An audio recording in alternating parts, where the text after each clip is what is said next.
औज़ुबिल्लाहिमिनश्शैतानिर्रजीम बिस्मिल्लाहिर्रहमानिर्रहीम। अल्लाह के नाम से शुरू करता हूँ जो बड़ा मेहरबान और नहायत रहम करने वाला है।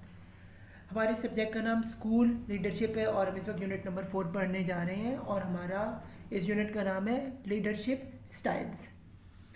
तो हम और मैं आपके साथ मोहम्मद सफला ख़ान हूँ जो इस चैप्टर को आपको पढ़ा रहा हूँ और इस हमारी कोर्स कोड जो हमारे इस B.Ed का है वो है 8618 और हमारी यूनिवर्सिटी का नाम है अल्लामा इकबाल ओपन यूनिवर्सिटी। तो आइए स्टूडेंट शुरू करते हैं। सबसे पहले introduction.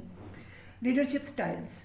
Leadership style is the manner and approach of providing direction, implementing plan, and motivating people as seen by the employees. It is sum of all explicit and implicit actions performed by their leaders.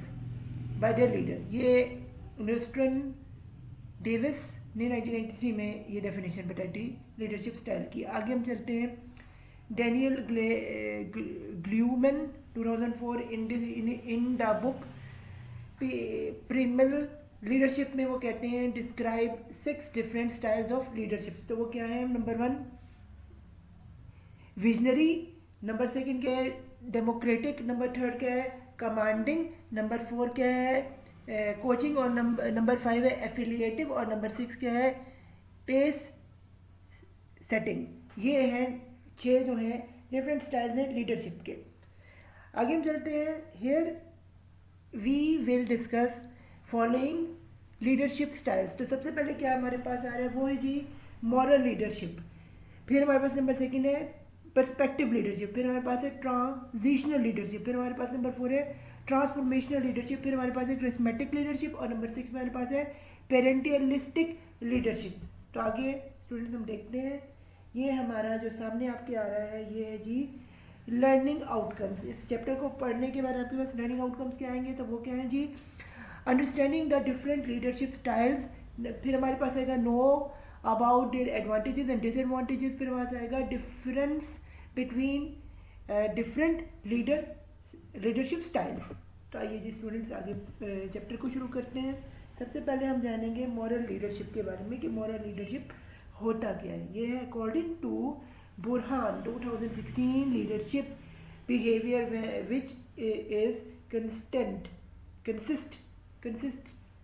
consistent with personal and organizational value which are in turn derived from a coherent ethical style, यानी एक जैसा style हो। आगे moral leaders consider the viewpoints and needs of all stakeholders which while making decisions and respect the right and dignity of others, यानी कि अपनी भी respect करें दूसरे की भी रिस्पेक्ट करें। ये जो होता है लीडरशिप का एक मॉरल वैल्यू एक होती है। फिर है moral leaders as a role model of ethical behavior communicate the organization value and help other in learning and sharing their values।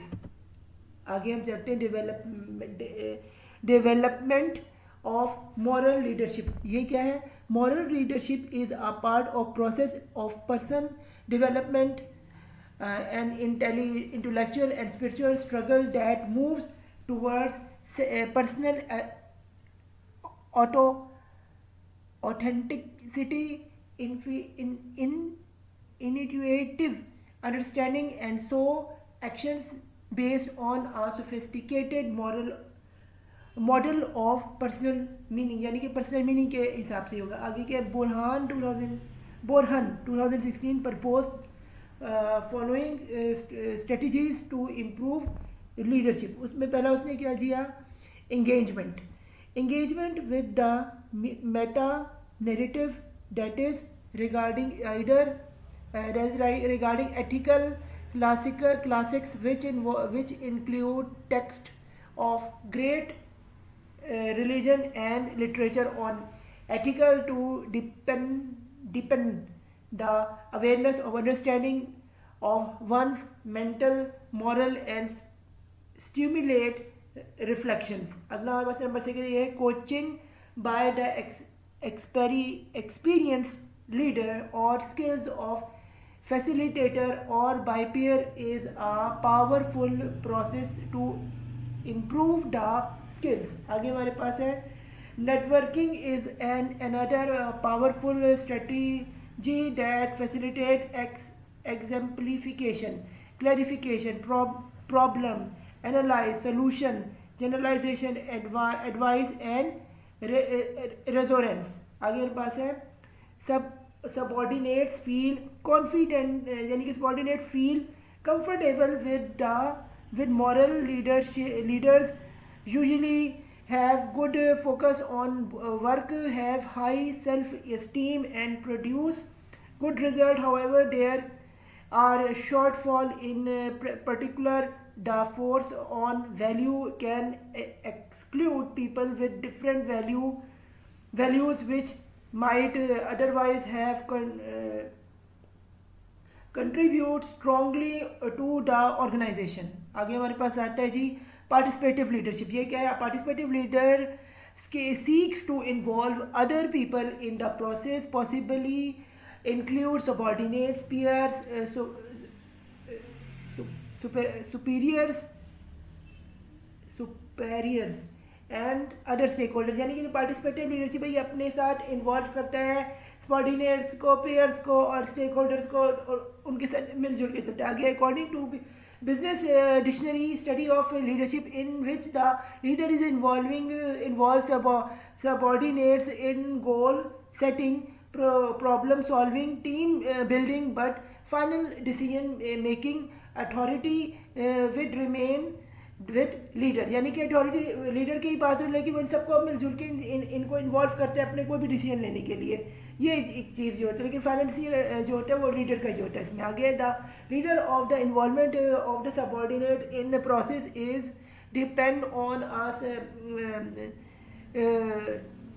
करी circumstances and organizational structure, goals, leader attitude and confidence of leader in his subordinate and situation of the problem को solve करने के लिए होता है. फिर the more in the control the more is leader mind involve in process. जितना उसका दिमाग होगा उतना जो है प्रोसेस में वो इन्वॉल्व होगा. आगे है एक डायग्राम बनी अब देख रहे हैं, जिसमें सबसे पहले लिखा हुआ है लेफ्ट साइड पे डिसीजन बाय ओनली लीडर. फिर है हमारे पास leader processes decision, listens to feedback then decide. फिर है हमारे पास team propose decision, leader has final decision. फिर हमारे पास है joint decision with team as equals. फिर है हमारे full delegation of decision to team. फिर हमारे पास नीचे लिख के आ रहा है मैक्सिमम पार्टिसिपेशन, और हमारे पास लेफ्ट साइड पे लिख के आ रहा है नो पार्टिसिपेशन. ये दोनों चीज़, यानी कि इधर इन्वॉल्वमेंट भी की हुई हायरार्की और नॉन इन्वॉल्वमेंट की भी जो है वो मेजर किया जा रहा है. आगे हम चलते हैं टाइप्स ऑफ पार्टिसिपेशन, यानी कौन कौन सी पार्टिसिपेशन हो सकती है इस लीडरशिप में, पार्टिसिपेटिव लीडरशिप में. तो वो क्या है जी? Generally there are two types of participation. Number one क्या है? Representative participation. नंबर सेकेंड क्या है? Participatory management. इसके नंबर वन को हम देखते हैं रिप्रेजेंटेटिव पार्टिसिपेशन. ये क्या है? In representative participation organisation involves a group of employees in decision making process. अगला है पार्टिसिपेटरी मैनेजमेंट. इसमें क्या? In participatory management subordinate share a degree of joint decision making with their immediate supervisors. आगे हम चलते हैं स्टूडेंट्स. ये है जी एडवांटेजेस ऑफ पार्टिसिपेटिव लीडरशिप्स के. अब ये क्या होते हैं? नंबर वन के मल्टी एंड माइंड सोल्यूशन, यानी कि मल्टी और माइंड सोल्यूशन, बहुत सारे सोल्यूशन जो इसमें मिलते हैं. फिर है participations take ownership of the decision. Participation जो ये ओनरशिप जो है डिसीजन की लेता है. फिर आगे मेक विद मोर कमिटमेंट, इससे और ज़्यादा कमिटमेंट में इजाफा होता है. आगे employees are more motivated and work hard. Employees इससे बहुत मोटिवेटेड और वर्क हार्ड और भी ज़्यादा करते हैं. फिर है team work rather than competition. Team work इससे बेटर कॉम्पिटिशन भी इसमें बढ़ने में इजाफा होता है. आगे बेटर अंडरस्टैंडिंग ऑफ गोल्स और प्रॉब्लम्स ऑफ ऑर्गेनाइजेशन. इससे बेटर अंडरस्टैंडिंग और ऑर्गेनाइजेशन में जो है प्रॉब्लम सॉल्व होते हैं, गोल्स डिस्कवर होते हैं. आगे हम चलते हैं. ये है जी disadvantages of participative leadership include. Number one के create anxiety when opinion are not value और कंसिडर, इसमें एंग्जाइटी पैदा होती है जब ओपिनियन क्रिएट नहीं होता। फिर है it is not possible to include subordinates in all the cases, हर जो इन्हें लीडर जो वो हर चीज़ में जो है वो सबॉर्डिनेट्स को जो है इंक्लूड कर दे, वो एक्सक्लूड भी कर सकता है। आगे है टास्क ऑर्गना और ओरिएंटेटेड बिहेवियर, ये क्या है? effective managers did the different jobs from their subordinates, आगे जी they were mostly involved in planning and scheduling work, फिर है coordinating activities and providing necessary resources, फिर है they also spent time guiding subordinates in setting take goals that were both challenging and achievable, जो challenging भी और achievable भी हो उनके ऊपर ये जो है उनको गोल पे गाइड किया जाता है। आगे है जी रिलेशनशिप्स ओरिएंटेड बिहेवियर, इसमें क्या होता है? Effective managers were more considered helpful and supportive of subordinates including helping them with their career and personal problem, career को भी देखा जाए और पर्सनल उनकी प्रॉब्लम्स को भी इसमें देखा जाता है। आगे they were not only concentrated on the task but also their relationship with their subordinate, यानी कि उसमें सिर्फ उनके टास्क उनके रिलेशनशिप भी देखते हैं सबॉर्डिनेट्स के साथ के। आगे they do not get close control rather than they give employees space to work according to maximum their ability, जितना मैक्सिमम एम्प्लॉय से काम लिया जाए। फिर दे and recognize effort with intrinsic as well as extrinsic reward, thanking people for effort। आगे हमारे पास है जी पार्टिसिपेटिव लीडरशिप के बारे में, वो है इफेक्टिव लीडर्स यूज़ अ पार्टिसिपेटिव लीडरशिप स्टाइल, इफेक्टिव जो लीडर होते हैं पार्टिसिपेटिव लीडरशिप स्टाइल इस्तेमाल करते हैं। ये है the role of the manager is more facilitative than directive, guiding the conversation and helping to resolve differences, उसके अंदर डिफरेंसेस को दूर करने के लिए। आगे the manager however is responsible for results and is not absolute of responsibility, ये वो अपने रिजल्ट्स के ऊपर का वो रिस्पॉन्सिबिलिटी है, ना कि वो एब्सोल्यूट ये रिस्पॉन्सिबिलिटी ले सकते हैं। आगे as such they may make final decision but they recommendations from the team into account, वो रिकमेंडेशन है लेकिन फाइनल डिसीजन जो है वो लीडर ही लेते। आगे है the effect of participative leadership is to build a cohesive team which works together rather than a set of individuals। आगे हमारे पास है हमने अब स्टूडेंट्स अपने लीडरशिप स्टाइल को पढ़ रहे हैं जिसका नाम है ट्रांजिशनल लीडरशिप। तो ट्रांजिशनल लीडरशिप क्या है ये देखते हैं। लीडरशिप्स इसमें हम देखेंगे क्या ये है leaders who determine what subordinates needs to achieve objectives, clarify those requirements and help subordinates become confident they can reach their objective। स्टोरेंट 2016 में इन्होंने कहा था कि जो लीडर्स हैं वो डिटरमेंट हो और अपने सबॉर्डिनेट्स की नीड्स को पूरे करें, उन्हें ऑब्जेक्टिव्स को अचीव करने के लिए क्लैरिफाई करें और रिक्वायरमेंट्स को हेल्प आउट करने के लिए कॉन्फिडेंटली वो रीच करें। और तो ये होता है ट्रांजिशनल लीडरशिप। इसमें आगे पढ़ते हैं अनदर डेफिनेशन क्या है। अ transitional leader is someone who value order and structure, यानी कि जो वैल्यू देता है ऑर्डर को स्ट्रक्चर को, तो वो ट्रांजिशनल लीडर कहलाता है। And transitional leadership focuses on result, strongly believes in order structure and SOPs measure success as the organizational goals, believe in success and reward of the system and penalities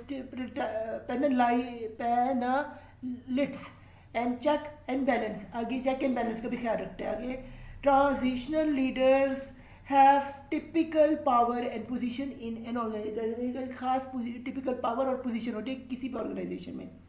these types these type of leader usually involves in setting the target, making the rules and busy in communicating with their employees about target, यानी कि वो अपने subordinates को communication से अच्छा करें और set targets के ऊपर उन्हें फोकस करने के लिए जो है हर वक्त आगाह करते रहते हैं. आगे जी Weber 1947 made a study and divide leadership styles into the three categories. वो क्या थी?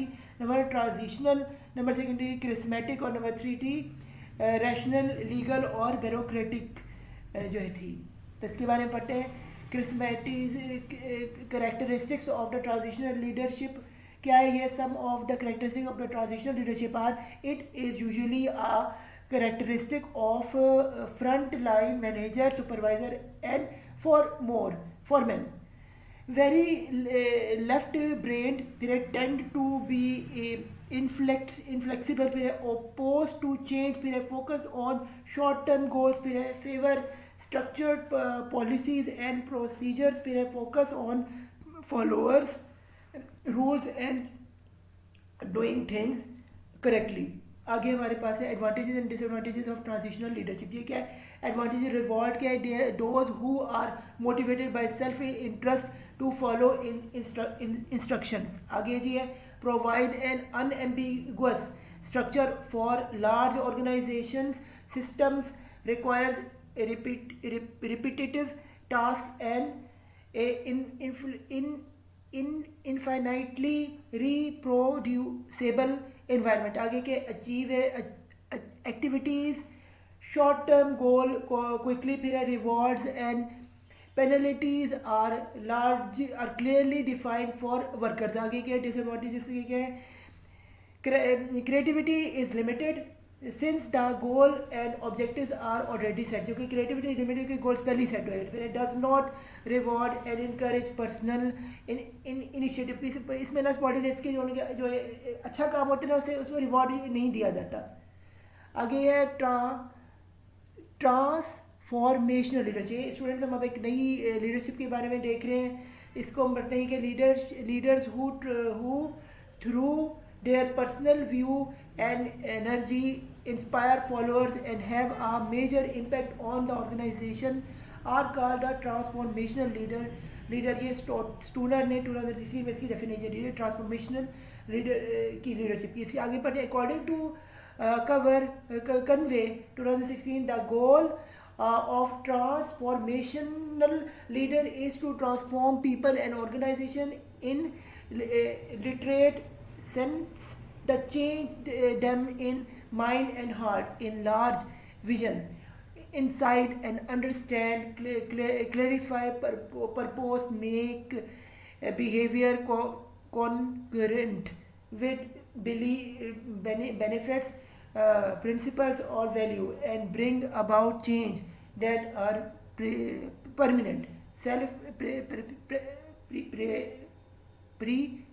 Perpetuating and momentum building. जैसे मोमेंटम भी बिल्ड होता है. तो ये ट्रांसफॉर्मेशनल लीडरशिप की जो है एक अहम तरीन चीज़ है. इसमें आगे बढ़ते बेज 1985 में क्या introduce 3 ways of transforming followers. Number 1 फिर क्या उसे क्या है? Increasing their awareness of task important and value.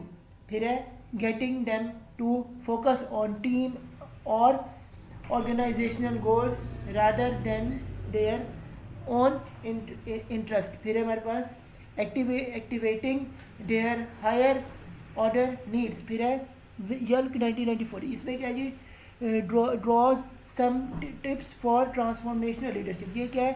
Number 1 develop a challenging and attractive vision through together with employees. Number 2 पे क्या मैं tie the vision to a strategy for its activities. फिर मैं नंबर 3 पे क्या develop the vision, specify and translate into actions. उसे translate करें actions में. फिर है नंबर 4 पे express confidence, decisiveness and optimism about the vision and its implementation. फिर हमारे पास है realise the vision through small planned steps and small successes in the part of its full implementation. आगे हमारे पास है जी components of organizational transformational leadership. ये क्या है? According to best 4 components of transformational leadership क्या है? 4 I's are क्या? Number 1 क्या है? Idealized influence. नंबर सेकंड पे क्या है? Inspirational motivation. फिर हमारे पास है इंटेलेक्चुअल सिमुलेशन. फिर हमारे पास है इंडिविजुअलाइज्ड कंसिडरेशन. फिर हमारे पास है there is a lot of criticism on this style. फिर नंबर 1 पे हमारे पास आता है transformational leaders include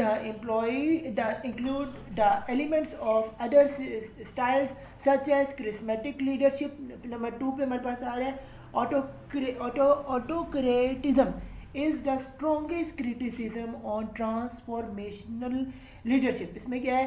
Because leader create change which also possible using perspectives and autocratic approach. ओवलो 1999 में उन्होंने कहा था. आगे ट्रांसफॉर्मेशनल लीडरशिप. इसमें क्या?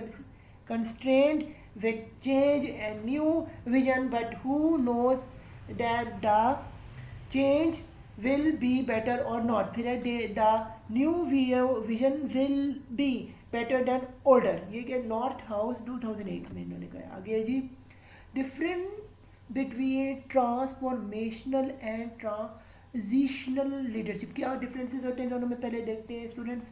तो क्या है? Transformational leadership uses rewards and punishments while transformational leadership uses motivation and morality.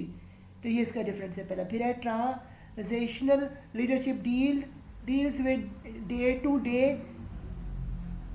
Smooth running of operations, while the transformational leader goes beyond managing day-to-day operations and crafts strategies for taking his company, department or work team to next level of performance and success. आगे क्या है? Transitional leadership. इसमें क्या? Focus on structure and procedure, while transformational leader focus on team building, motivation and collaboration with employees at different level.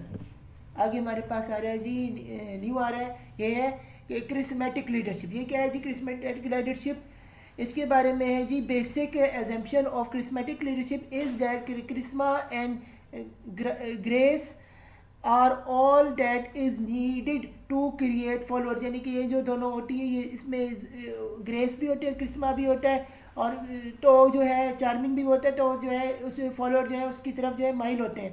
The charismatic leaders gather through personal and charisma rather than any form of authority.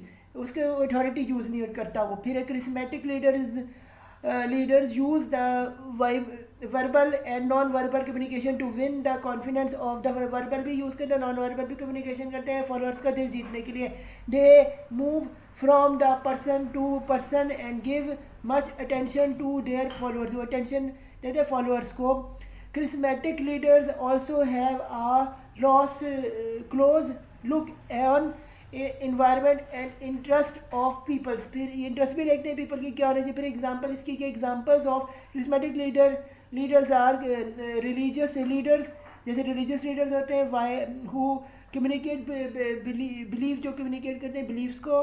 फिर है political leaders होते हैं वो cell change and vision, जो change को और vision को जो बेचते हैं अपने जो स्लोगन्स में जाके उनकी हुकूमत आ जाए और उन्हें वोट मिले. आगे क्या है? Charismatic leaders often have large number of followers and major characteristics is strong bonding of followers with their leader. फिर है जी Conger and Kanungo 1988 describe 5 behavioural attributes of charismatic leaders. तो इसमें क्या है ना, इसने क्या बताया? विजन एंड आर्टिकुलेशन, फिर क्या है सेंसिटिविटी टू द इन्वायरमेंट, फिर क्या है sensitivity to the member needs, फिर क्या है पर्सनल रिस्क टेकिंग, फिर है perform unconventional behaviour.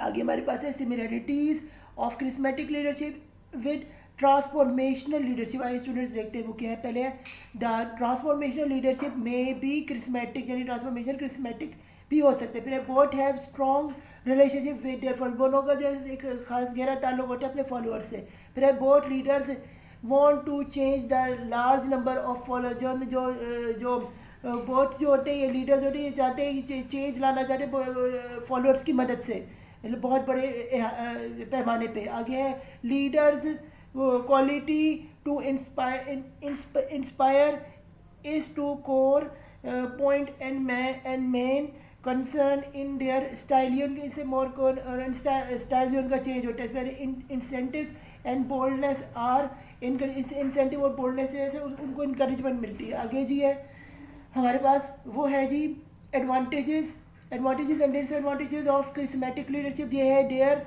Are many advantages to this leadership style, इसके बहुत सारे एडवांटेज है। उसमें क्या charismatic leaders are often the catalyst for social change, ये कैटलिस्ट का रोल प्ले करते हैं catalyst to the social change के लिए। They are however not a fit for organizations that depend on rigid structures and processes to function। फिर इसके बाद है जी एडवांटेजेस ऑफ क्रिस्मेटिक लीडरशिप। ये क्या है charismatic leaders inspire people to work together for common goals.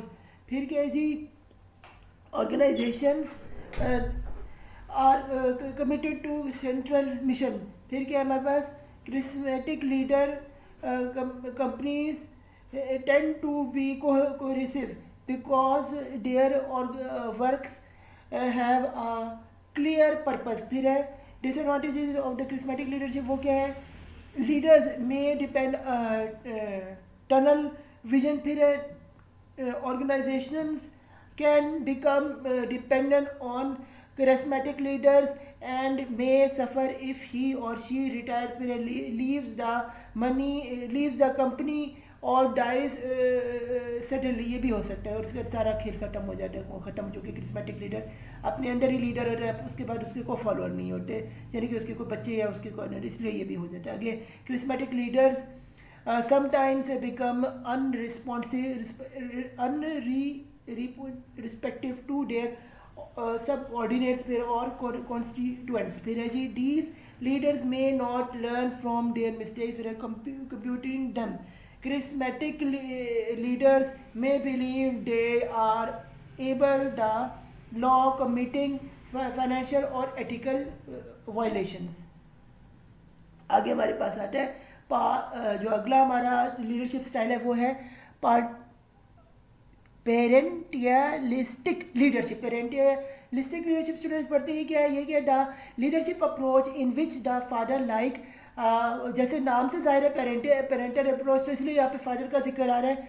Like figure use his power and authority to run control and protect the employees and in return expect respect. फिर है जी obedience and loyalty from them. फिर है जी इस loyalty और भी मिलती है एक बाइप की तरह। In this leadership style all the decisions are taken by the parents like figure and employees are assumed to follow it। फिर है this leadership style is best for the organisation where normal flow of work is required and small and simple hierarchy structure is followed। फिर no creative things is required from the employees। फिर the father like leader vision is broader and he has higher level of respect among his employees and he is return demand by loyalty and respect. उसके बदले में उसे loyalty और respect मिलती है अपने employ से। ये इसकी एक बहुत बड़ी चीज़ है पेरेंटियलिस्टिक लीडरशिप की। आगे स्टूडेंट देखते हैं difference between the transitional and paternalistic leadership style में। इसमें क्या है जी The major difference between the two styles is of the degree of respect which subordinates have for their level, and on the other side strong affiliations of leader with employees, यानी कि leader का और employees का जब affiliation जो होता है वो जो है वो इसमें जो है वो एक बहुत बड़ा डिफरेंस है बिटवीन द टू की रिस्पेक्ट के लिहाज से. आगे advantages and disadvantages of paternalistic leadership के वो क्या एडवांटेजेस क्या है. Advantages of paternalistic leadership style is that is employees may work hard and more commitment to complete the job and achieve the goal to make happy their boss. यानी कि अपने boss को खुश करने के लिए बहुत मेहनत और तगोदो करते हैं, बहुत जो एम्प्लॉयज़ हैं पेरेंटल लाइक फिगर बनने के लिए, जैसे पेरेंट्स को खुश करने बच्चे करते हैं वही चीज़ जो है ये यहाँ पे एम्प्लॉयज़ करते हैं. Other benefit is to run the normal working smooth as directed by the leader. जैसे लीडर ने डायरेक्शन दी वैसे जो है स्मूथ जो है एम्प्लॉयज़ वर्क करते हैं. आगे डिसएडवांटेज इसका क्या है पेरेंटियल लीडरशिप स्टाइल का वो है disadvantage include the use of authority if use fairly creates grievances. If a parental leader favor some members over other, jealousy can poison the environment and leader will no longer have the respect and trust in this.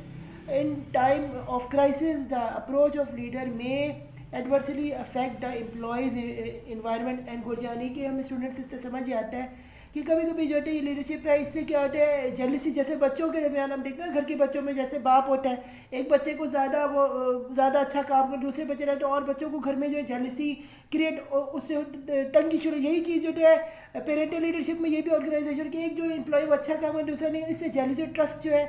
और इसमें कभी कभी क्या जैसे बाप से trust बच्चों का घर में इसी तरह बच्चों का यानी कि ऑर्गेनाइजेशन में जो लीडर है उससे जो है जो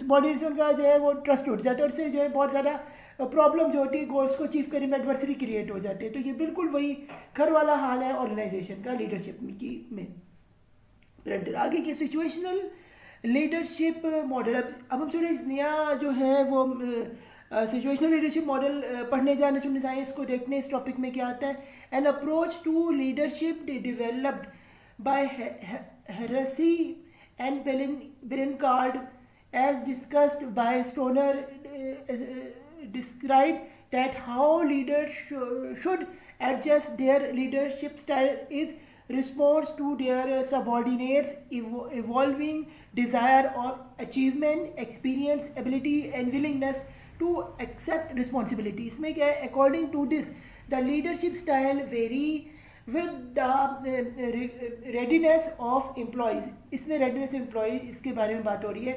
Heresy and Blenkiard believe that the relationship between the manager and followers move through 4 pillars.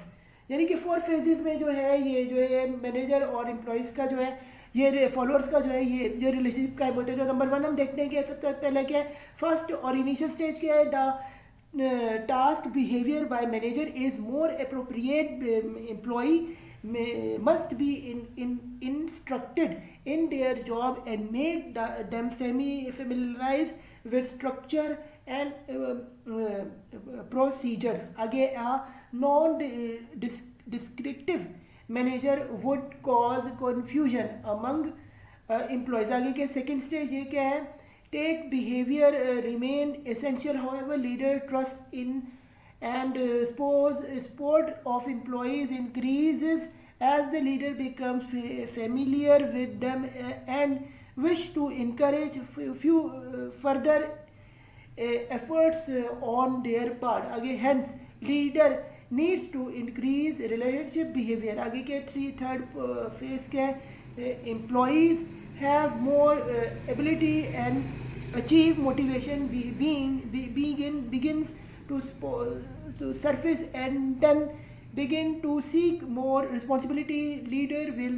no longer to be directive. आगे क्या है in the 4th phase as employees has gained confidence and experience no longer need or expect direction. The Situational model has created interests because it recommends a leadership style dynamic in nature and flexible.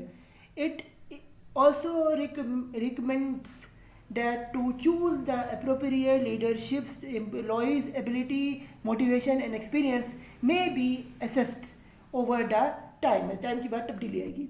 आगे हमारे पास आते हैं जी conclusion students, जिसमें क्या है each leadership style has its own pros and con. हर leadership style का अपने हमने प्रोज भी देखे और उसके कॉन्स भी देखे. आगे some time it it becomes necessary to stick with one style depending on the situation. ये होता है कि आप लीडरशिप स्टाइल को हर दफ़ा जो है वो आपको स्टिक करना पड़ता है डिपेंड आगे सिचुएशन देखे आपने कौन से लीडरशिप स्टाइल को अपनाना है उस वक्त के दौरान के लिहाज से. आगे different management styles are best situated to different situation. Different management style हम डिफरेंट वक्त में इस्तेमाल करते हैं. आगे जी when it comes to front line supervisor for example transitional leadership style can be more effect. यानी कि जब हम सब फ्रंट लाइन सुपरवाइजर्स को देखते हैं इसमें ट्रांजिशनल लीडरशिप जो स्टाइल सबसे इफेक्टिव और मोर जो है इसका फ़ायदा पहुंचता है इसमें. ऑन द अदर हैंड अगर अगली तरफ हम देखें तो CEOs can more effective if there are transformational. अगर हम CEOs यानी कि जो हेड्स होते हैं लीडर किसी भी ऑर्गेनाइजेशन को होते हैं तो उनके लिए ट्रांसफॉर्मेशनल जो लीडरशिप का जो तरीका है वो अपनाना जो है ज़्यादा बेहतर है. आगे लीडर में switch between styles according to their circumstances. Switch करते हैं वो अपने सर्कमस्टेंसेस को देख के. There is no hard and fast rule to tell us which style to use. ये इतना हार्ड एंड फास्ट रूल नहीं है कि कौन से स्टाइल को अपनाना किसको नहीं अपनाना तो है. But some of the common qualities of leaders are clear vision, strong communication and convincing skills, good relationship with subordinates and commitment to the cause. यानी कि जो लीडर्स है कुछ चीज़ें जो क्वालिटी लीडरशिप में होनी चाहिए. यानी उसमें सबसे पहले क्लियर उसका विजन हो, स्ट्रॉन्ग उसकी कम्युनिकेशन हो, कन्विंसिंग स्किल्स उसके अंदर हो और गुड रिलेशनशिप उसके सबॉर्डिनेट्स के साथ हो और कमिटमेंट हो टू द कॉज. यानी कि उसमें एक ताकत हो, जुर्रत हो अपने मौक़ों को हासिल करने के लिए. तो इस तरह से हमारा स्टूडेंट्स ये लीडरशिप स्टाइल्स ख़त्म होता है. स्टूडेंट्स हमारा ये स्टूडेंट चैप्टर नंबर 48618 का ख़त्म होता है. तो good luck to your final exams. अल्लाह हाफिज़. फ़ी अमान अल्लाह. मुझे अपने दुआओं में याद रखिएगा. अल्लाह हाफिज़.